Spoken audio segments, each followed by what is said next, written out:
Good morning, everyone. And I feel, first of all, it's been fantastic being here over these past few days. And secondly, I feel it's a great honor to kind of wind up this extraordinary gathering of people, these amazing talks that we've had.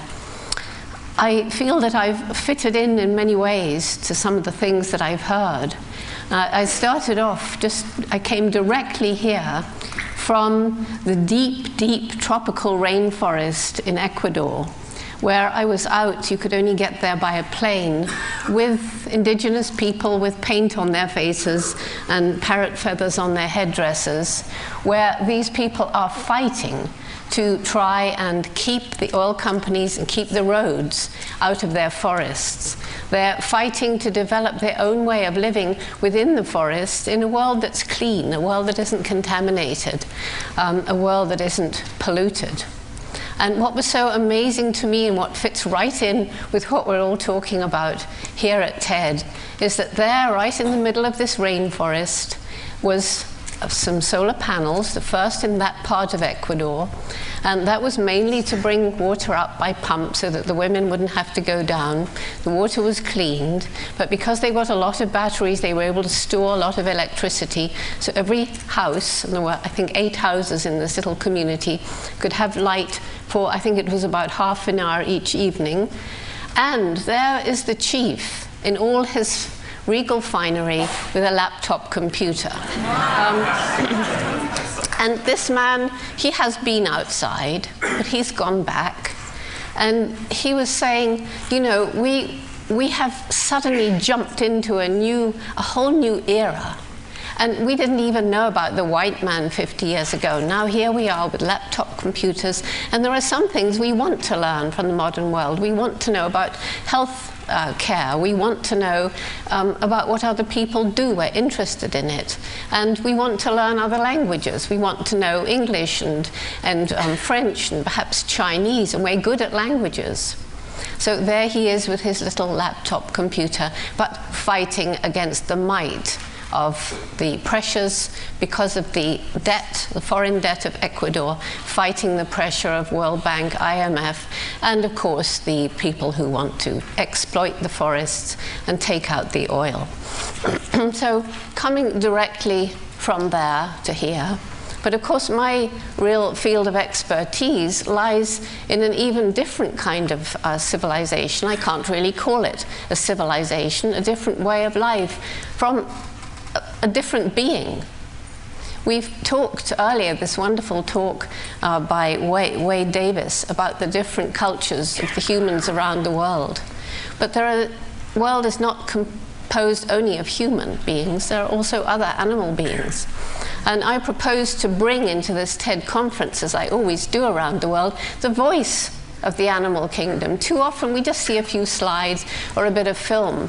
But these beings have voices that mean something. And so I want to give you a greeting as from a chimpanzee in the forests of Tanzania.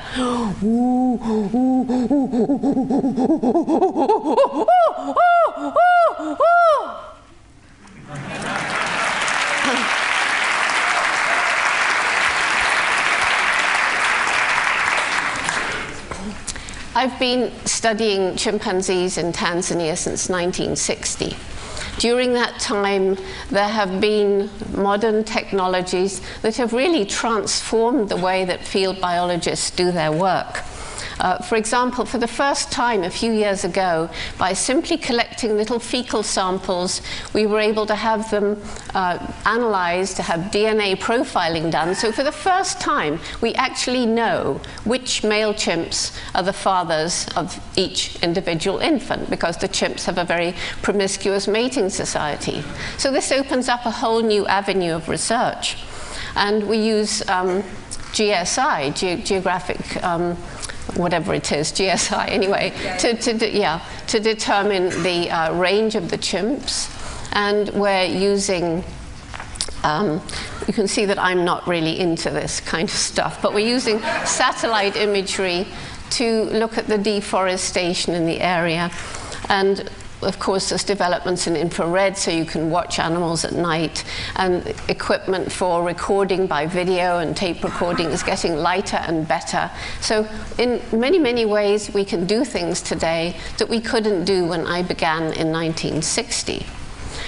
Especially when chimpanzees and other animals with large brains are studied in captivity, modern technology is helping us to search for the upper levels of cognition in some of these non-human animals, so that we know today they're capable of performances that would have been thought absolutely impossible by science when I began. I think the chimpanzee in captivity who is the most skilled in intellectual performance is one called Ai in Japan. Her name means love, and she has a wonderfully sensitive partner working with her. She loves her computer. She'll leave her big group and her running water and her trees and everything, and she'll come in to sit at this computer. It's like a video game for a kid. She's hooked. She's 28, by the way. And she does things with her computer screen with a touchpad that she can do faster than most humans. She does very complex tasks, and I haven't got time to go into them. But the amazing thing about this female is she doesn't like making mistakes. If she has a bad run and her score isn't good, she'll come and reach up and tap on the glass because she can't see the experimenter, which is asking to have another go. And her concentration, she's already concentrated hard for 20 minutes or so, and now she wants to do it all over again just for the satisfaction of having done it better. And the food is not important. She does get a tiny reward, like 1 raisin, for a correct response, but she will do it for nothing if you tell her beforehand. So, so here we are, a chimpanzee using a computer. Chimpanzees, gorillas, orangutans also learn human sign language. But the point is that when I was first in Gombe in 1960, I remember so well, so vividly, as though it was yesterday, the first time when I was going through the vegetation. The chimpanzees were still running away from me for the most part, although some were a little bit acclimatized. And I saw this dark shape hunched over a termite mound. I peered with my binoculars. It was, fortunately, one adult male whom I'd named David Greybeard. And by the way, science at that time was telling me that I shouldn't name the chimps. They should all have numbers. That was more scientific. Anyway, David Greybeard. And I saw that he was picking little pieces of grass and using them to fish termites from their underground nest. And not only that, he would sometimes pick a leafy twig and strip the leaves, modifying an object to make it suitable for a specific purpose, the beginning of tool making. The reason this was so exciting and such a breakthrough is at that time, it was thought that humans and only humans used and made tools. When I was at school, we were defined as man, the tool maker. So that when Louis Leakey, my mentor, heard this news, he said, we must now redefine man, redefine tool, or accept chimpanzees as humans. We now know that at Gombe alone, there are 9 different ways in which chimpanzees use different objects for different purposes. Moreover, we know that in different parts of Africa, wherever chimps are being studied, there are completely different tool-using behaviors. And because it seems that these patterns are passed from one generation to the next through observation, imitation, and practice, that is a definition of human culture. What we find is that over these 40-odd years that I and others have been studying chimpanzees and the other great apes, and as I say, other mammals with complex brains and social systems, we have found that after all, there isn't a sharp line dividing humans from the rest of the animal kingdom. It's a very wuzzy line. It's getting wuzzier all the time as we find animals doing things that we, in our arrogance, used to think was just human. The chimps, there's no time to discuss their fascinating lives, but they have this long childhood, 5 years of suckling and sleeping with the mother, and then another 3, 4, or 5 years of emotional dependence on her even when the next child is born. The importance of learning in that time when behavior is flexible, and there's an awful lot to learn in chimpanzee society. the long-term, affectionate, supportive bonds that develop throughout this long childhood with the mother, with the brothers and sisters, and which can last through a lifetime, which may be up to 60 years. They can actually live longer than 60 in captivity, so we've only done 40 years in the wild so far. And we find chimps are capable of true compassion and altruism.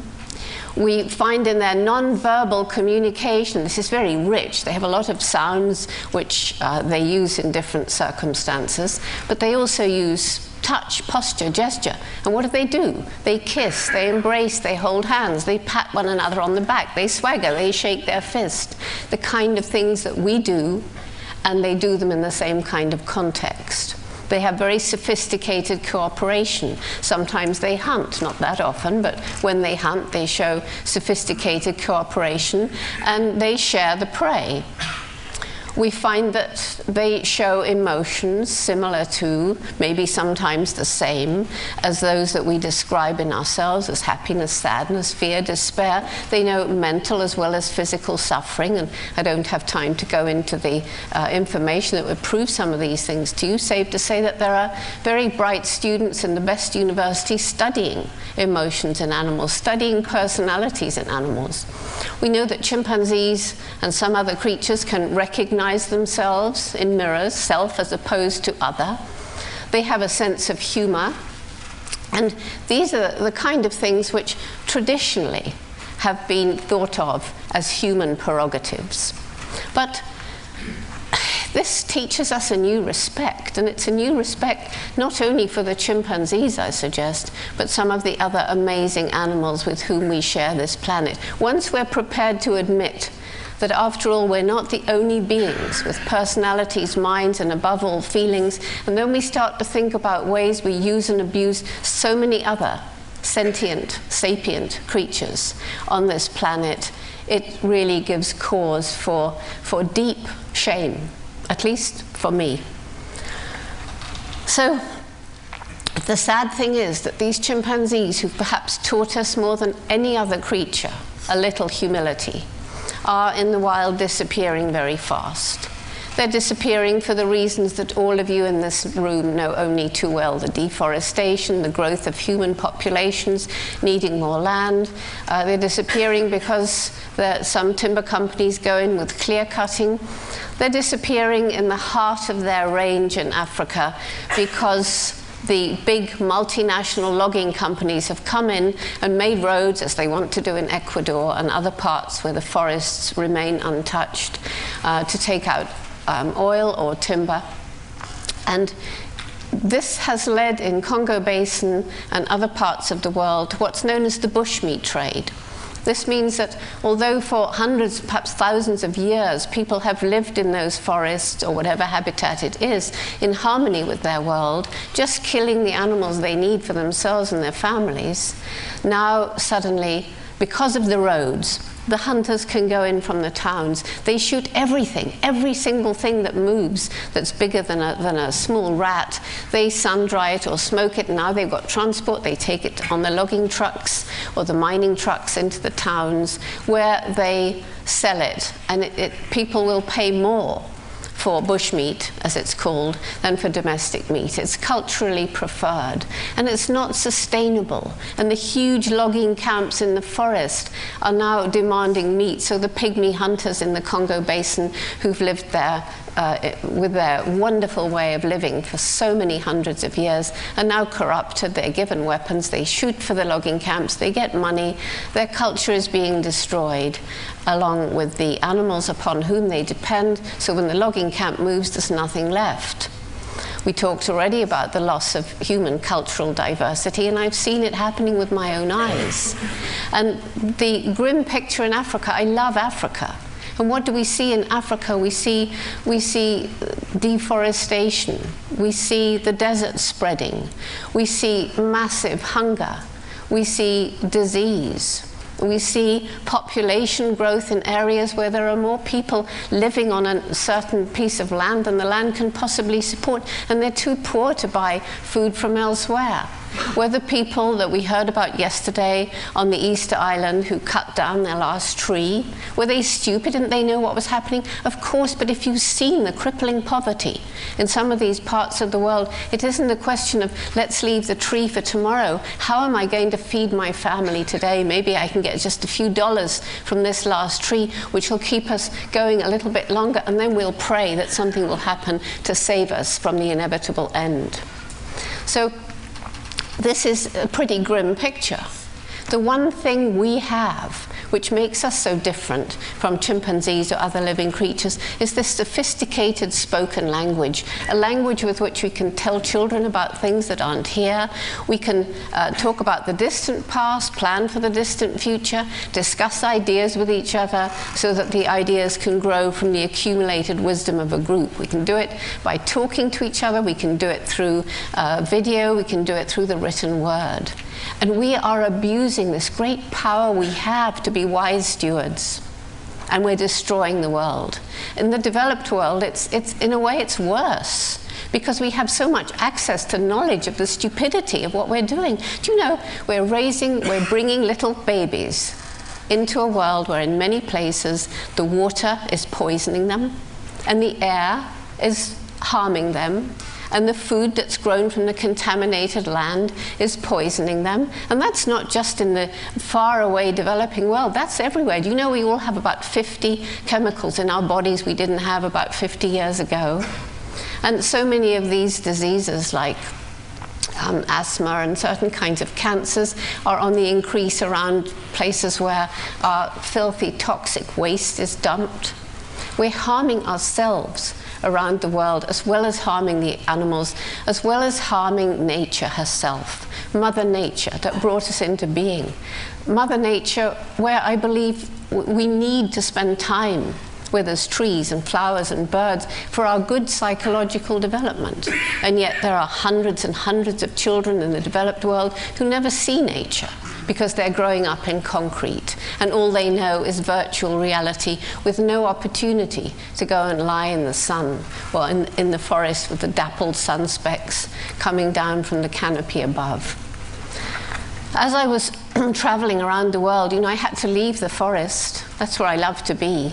I had to leave these fascinating chimpanzees for my students and field staff to continue studying, because finding they dwindled from about 2 million 100 years ago to about 150,000 now. I knew I had to leave the forest to do what I could to raise awareness around the world. And the more I talked about the chimpanzees' plight, the more I realized the fact that everything's interconnected, and the problems of the developing world so often stem from the greed of the developed world. And everything was joining together and making not sense. Hope lies in sense, you said. It's making a nonsense. How can we do it? Somebody said that yesterday. And as I was traveling around, I kept meeting young people who'd lost hope. They were feeling despair. They were feeling, well, it doesn't matter what we do, eat, drink, and be merry, for tomorrow we die. Everything's hopeless. We're always being told so by the media. And then I met some who were angry, and anger that can turn to violence. And we're all familiar with that. And I have 3 little grandchildren. When some of these students would say to me, high school or university, they'd say we're angry or we're filled with despair because we feel you've compromised our future and there's nothing we can do about it.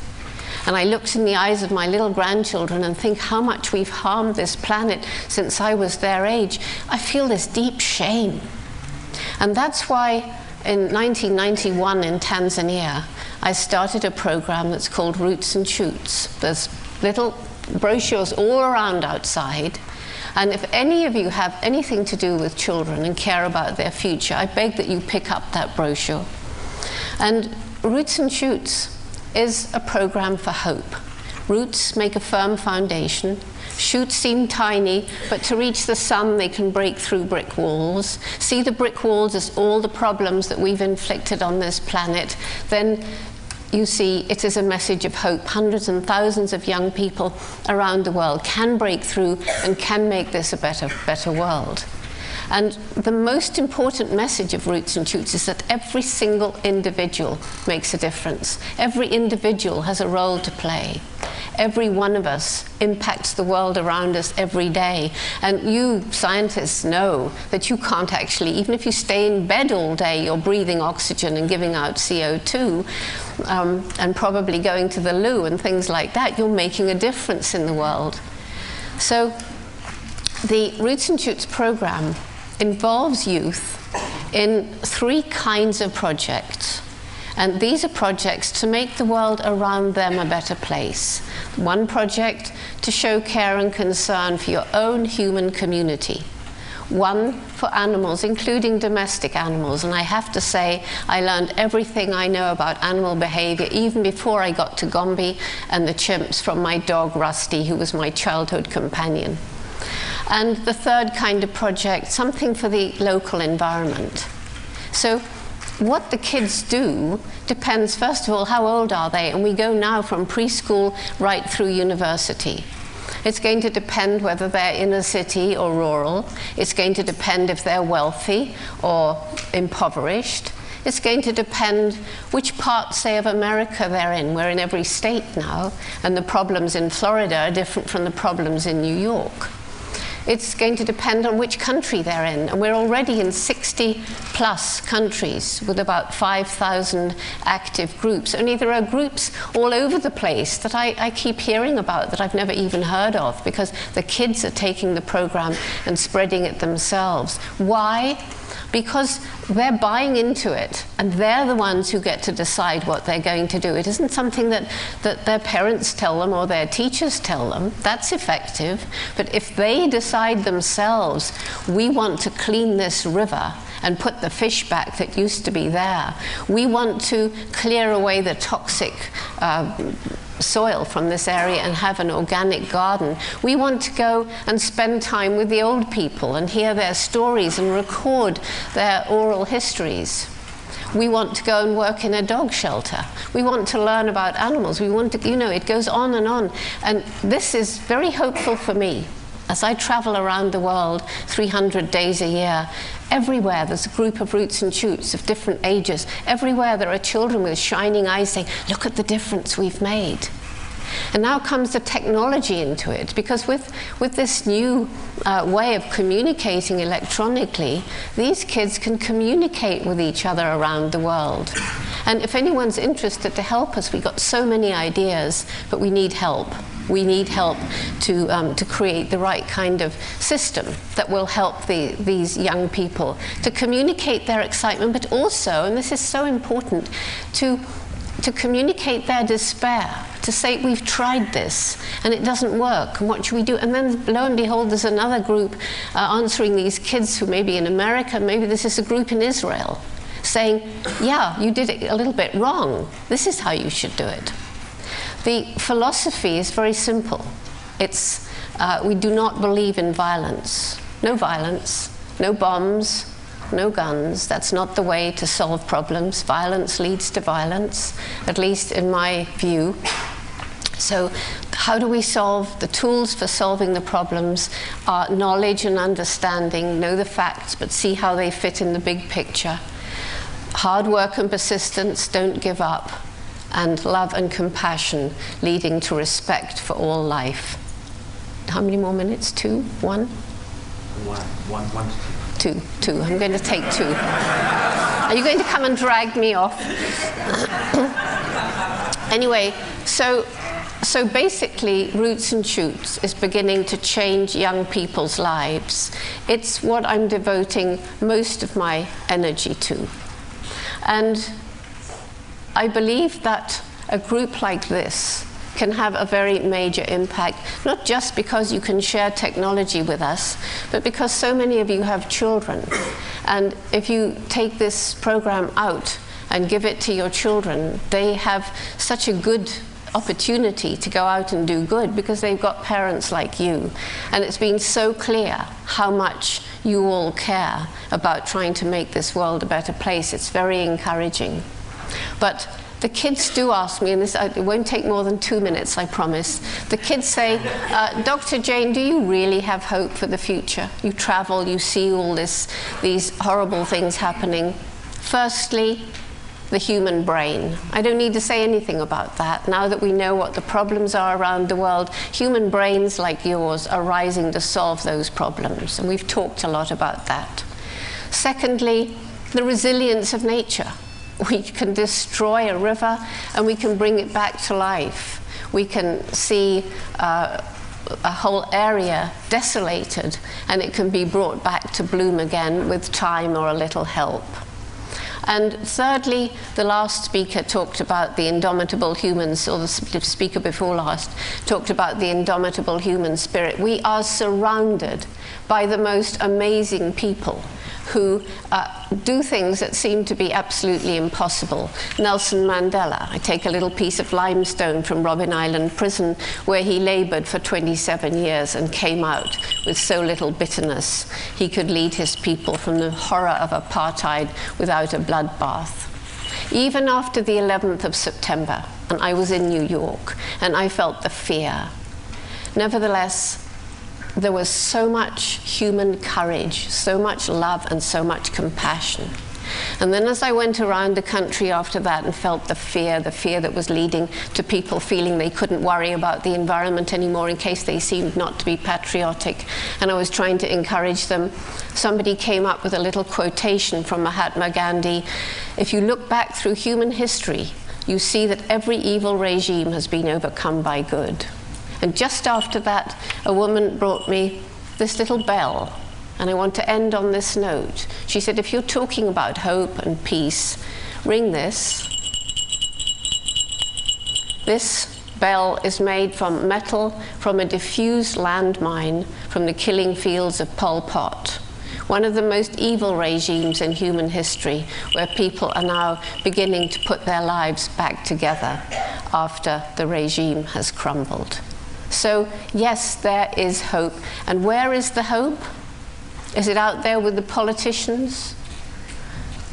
It's in our hands. It's in your hands and my hands and those of our children.